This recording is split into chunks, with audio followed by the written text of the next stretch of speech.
আজকের সব থেকে বড় খবর, ব্রেকিং নিউজ। তাড়া খেয়ে কনভয় ছেড়ে পালালেন তৃণমূলের মন্ত্রী।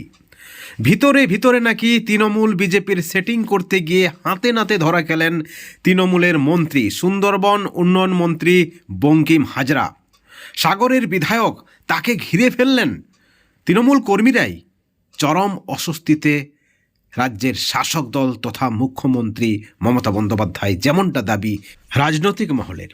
ঘটনাটা হলো, নামখানায় একটি রাস্তা উদ্বোধনে গিয়েছিলেন মন্ত্রী, কিন্তু উদ্বোধনের আগে তিনি কনভয় নিয়ে গিয়েছিলেন উদ্বোধনে, কিন্তু উদ্বোধনের আগে বিজেপি নেতার বাড়িতে হঠাৎ করে হাজির। কে এই বিজেপি নেতা?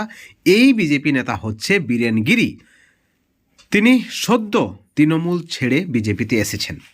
সূত্রের যে খবর রয়েছে, এই বিজেপি নেতাকে, যিনি তৃণমূল ছেড়ে বিজেপিতে গেছেন, তাকে নাকি আবার পুনরায় তৃণমূলে আনতে গিয়েছিলেন মন্ত্রী তার বাড়িতে।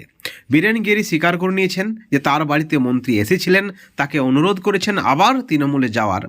এদিকে বিজেপির পক্ষ থেকে দাবি করা হচ্ছে যে মন্ত্রী বীরেন গিরিকে তৃণমূলে নয়, মন্ত্রী নিজেই নাকি বিজেপিতে যোগদান করতে এসেছেন। অর্থাৎ এখানেই খেলা জমে ক্ষীর। এদিকে তৃণমূল কর্মীদের দাবি যে বীরেন গিরি মিথ্যা মামলায় স্থানীয় তৃণমূল কর্মীদেরকে সাঁতিয়েছেন। এমতো অবস্থায় তাকে যদি আবার তৃণমূলে নিয়ে আসা হয়, তাহলে সাধারণ কর্মীদের মনোবল ভেঙে যাবে। এমতো অবস্থায় তাকে আর তৃণমূলে আনা যাবে না। বন্ধুগণ, সব মিলিয়ে পরিস্থিতি একেবারে নাগালের বাইরে। এমতো অবস্থায় কনভয় ছেড়ে মন্ত্রীকে পালাতে হয় এক তৃণমূল কর্মীর বাইকে চেপে। কি অবস্থা রাজ্যের মন্ত্রী!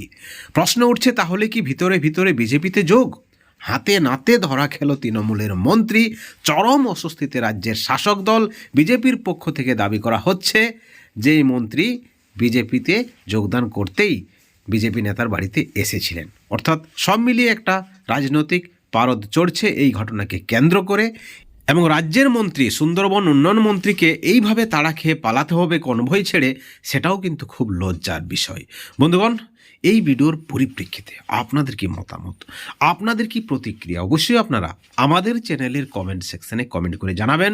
সকলে ভালো থাকবেন এবং এই ধরনের আরও আপডেট পেতে চ্যানেলটিকে সাবস্ক্রাইব করে রাখবেন।